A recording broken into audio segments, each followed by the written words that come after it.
America এবং ইরানের সঙ্গে যুদ্ধ শুরু হবার পর থেকেই সকলের চোখ ছিল ইরানের এই খোররাম শাহের 4 মিসাইলের দিকে। আমেরিকা এবং ইসরায়েল তারা ভালো করেই জানতো ইরানের হাতে সবচাইতে শক্তিশালী যে মিসাইলগুলো রয়েছে তার মধ্যে অন্যতম এই খোররাম শাহের 4। যদি ইসরায়েল এবং আমেরিকা এই খোররাম শাহের 4 মিসাইলকে আটকে দিতে পারে, ইন্টারসেপ্ট করতে পারে, তাহলে তারা যুদ্ধে জয়ী হবে। আর যদি এই মিসাইলকে আটকাতে না পারে তাহলে ইসরায়েলের ধ্বংস হওয়া অবশ্যম্ভাবী, কেউ আটকাতে পারবে না।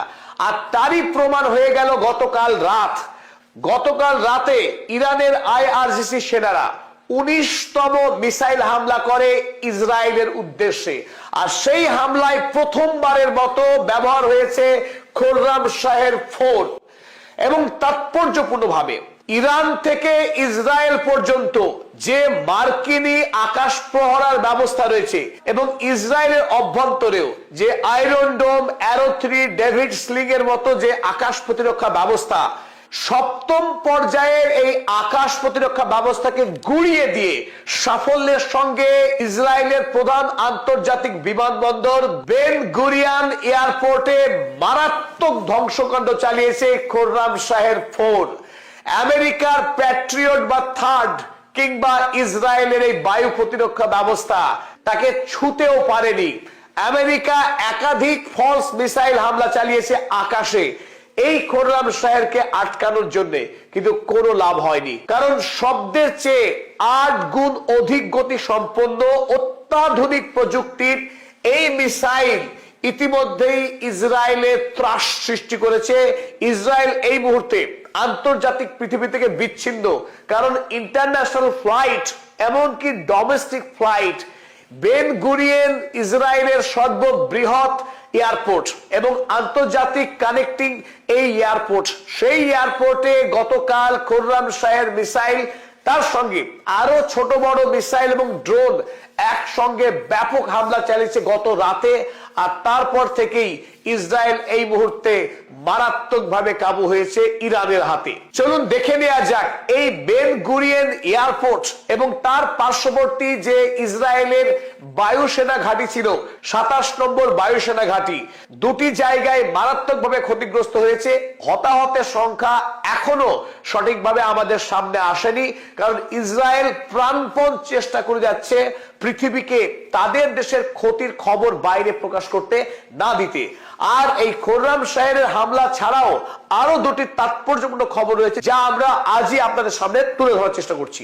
মধ্যপ্রাচ্যের অন্যতম গুরুত্বপূর্ণ একটি সংবাদ সংস্থা আল মায়াদিন, এই আল মায়াদিন জানিয়েছে the barrage caused operational paralysis and suspension of civilian and military flights, effectively closing Israel's main international gateway।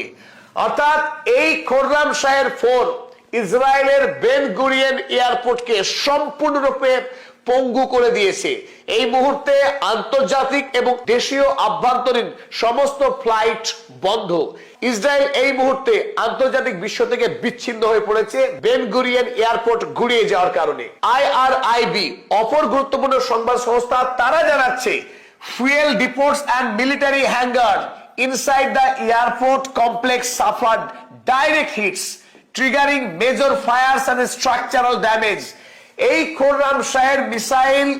So you started a business and you have no idea what you need. It seems like there's a never-ending list of the things you need to do as a small business owner. I remember having an idea for a small business 3 years ago and having no idea where to start.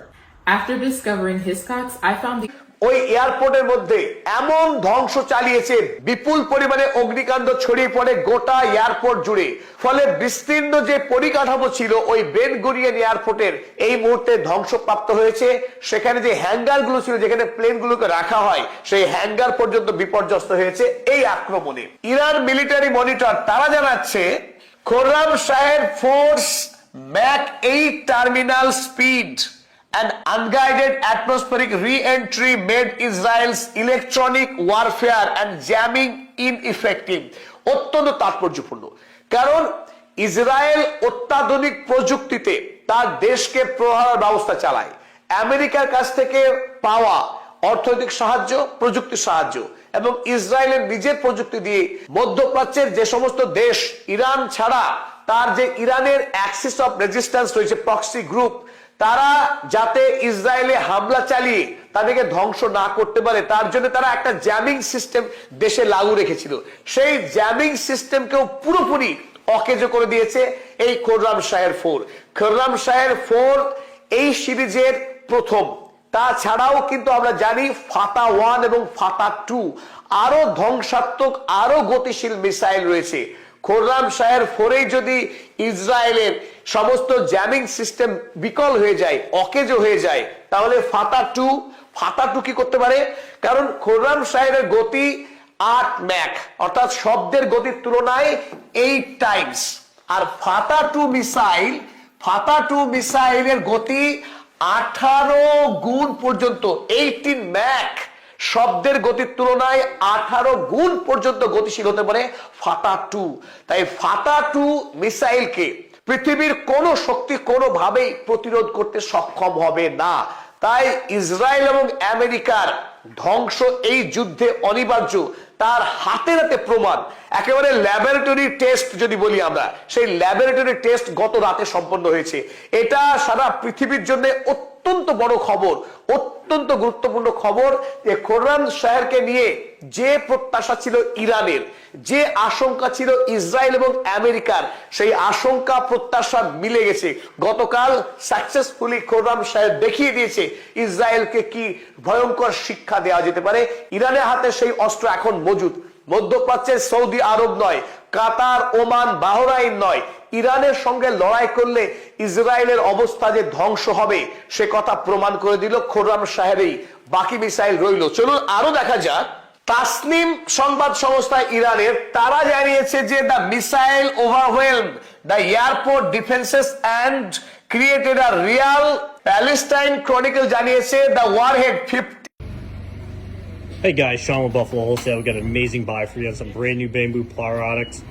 These are 7-foot planks. We've got 4 different colors. Retails $8.99 a foot. We're going to be $225 a square foot, including tax. We'll be here Friday 9 to 5. 100 kg warhead destroyed the runways and reinforced bunkers of the Israeli Air Force logistics hub. এই এয়ারপোর্টের পাশেই যে 27 নম্বর squadron ছিল ইসরায়েলের বায়ুসেনার, সেই বায়ুসেনার 27 নম্বর স্কোয়াড্রনও ধ্বংসপ্রাপ্ত। তারা কোনো কাজ করতে পারছে না। সেখানে যে লজিস্টিক সিস্টেম ছিল, যে গোডাউন ছিল, সেগুলো ধ্বংস হয়েছে। ফলে বায়ুসেনার 27 নম্বর স্কোয়াড্রনও এই মুহূর্তে সম্পূর্ণরূপে অকেজো। গত মধ্যরাতে আরো বড় হাঙ্গামা করেছে ইরান মধ্য ইসরায়েলে। মধ্য ইসরায়েলে যে ছবিটা দেখছেন, অসংখ্য তারার মতো ফুটে আছে আকাশ জুড়ে।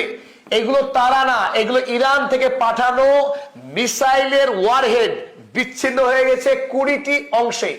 একটি বোমা বিচ্ছিন্ন হয়ে 20টি বোমাতে পরিণত হয়েছে এবং বিস্তীর্ণ অঞ্চল জুড়ে ছড়িয়ে পড়েছে এক একটি বোমা, এবং তাতে বিস্তীর্ণ অঞ্চলে অগ্নিসংযোগ, বিস্ফোরণ এবং ব্যাপক ক্ষয়ক্ষতির খবর পাওয়া গেছে। যদিও এখনো পর্যন্ত নির্দিষ্ট সংখ্যা হাতে আসেনি কতজন মানুষ, সাধারণ মানুষ বা সেনা, ইসরায়েলি সেনা খুন হয়েছেন তার সঠিক খবর জানা যায়নি। কিন্তু একটি খবর পরিষ্কার যে ইসরায়েলের বায়ু প্রতিরক্ষা ব্যবস্থাকে সম্পূর্ণরূপে ধ্বংস করতে পেরেছে ইরান।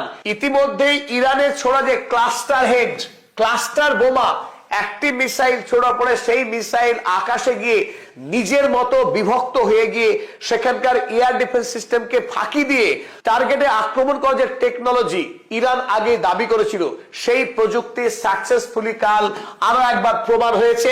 একদিকে খোররামশাহের, অন্যদিকে ক্লাস্টার অ্যামিউনিশন, দুটো হামলায় ইরান কাল সফলভাবে প্রমাণ করেছে ইসরায়েলকে গুড়িয়ে দেওয়া এখন সময়ের অপেক্ষা। সেই প্রযুক্তি, সেই শক্তি ইরানের রয়েছে। ইরান সেই রাষ্ট্র, যে রাষ্ট্র কোনোদিন হারেনি, কারো দাসত্ব স্বীকার করেনি, এবং এই মুহূর্তে সে প্রস্তুত হয়ে রয়েছে মিসাইল শক্তি নিয়ে। এবং এই যুদ্ধ যত দীর্ঘস্থায়ী হবে, যত লম্বা হবে, ইরান স্ট্র্যাটেজিক্যালি আরো বেশি পাওয়ারফুল হবে, আরো বেশি শক্তিশালী হবে। এই বোমের চরিত্র দেখে আমাদের মনে হচ্ছে ইরান গত রাতে খেইবার সেকেন্ড মিসাইলের সঙ্গে এই ক্লাস্টার ওয়ারহেড জুড়ে দিয়েছিল, যে খেইবার সেকেন্ড মিসাইল ইসরায়েল কোনোভাবেই এর আগেও প্রতিরোধ করতে পারেনি, ধ্বংস চালিয়েছিল। দ্বিতীয়বার প্রমাণ হলো যে খেইবার সেকেন্ডকে ক্লাস্টার হেড হিসেবেও ইউজ করা যেতে পারে।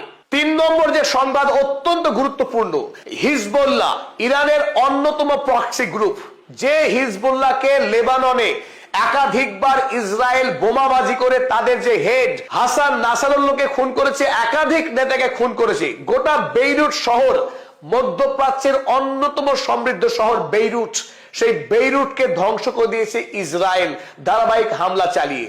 এই মাত্র 2 দিন আগেও যখন লেবানন হামলা চালিয়েছিল, হিজবুল্লাহ যখন হামলা চালিয়েছিল ইসরায়েলে, তার প্রত্যুত্তরে ইসরায়েল ব্যাপক ধ্বংস চালিয়েছে লেবাননে। এবং লেবাননের একটি নির্দিষ্ট যে এলাকা ছিল, সেই এলাকাকে বাফার জোন বানিয়ে 50টি গ্রামের মানুষকে তাদের গ্রাম থেকে বিতাড়িত করা হয়েছিল বাফার জোন বানানোর জন্য। এবার খেলা উল্টে গেছে।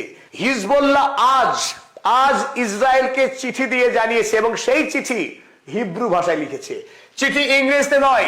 হিজবুল্লাহ চিঠি লিখেছে হিব্রু ভাষায়, জানিয়েছে ইসরায়েলকে, evacuate all settlements located within 5 কিমি of the border with Lebanon.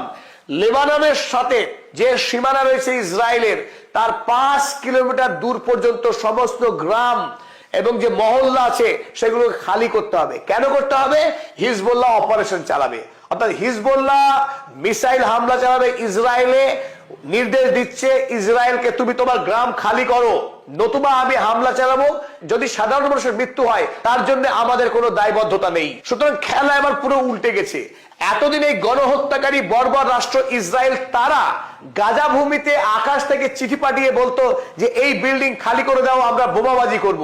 এবার এই প্রথম হিজবুল্লাহ জানালো ইসরায়েলকে গ্রাম খালি করো, আমরা বোমা নিয়ে আসছি, আমরা মিসাইল নিয়ে আসছি। খেলা একদম জমে গেছে সমানে সমানে।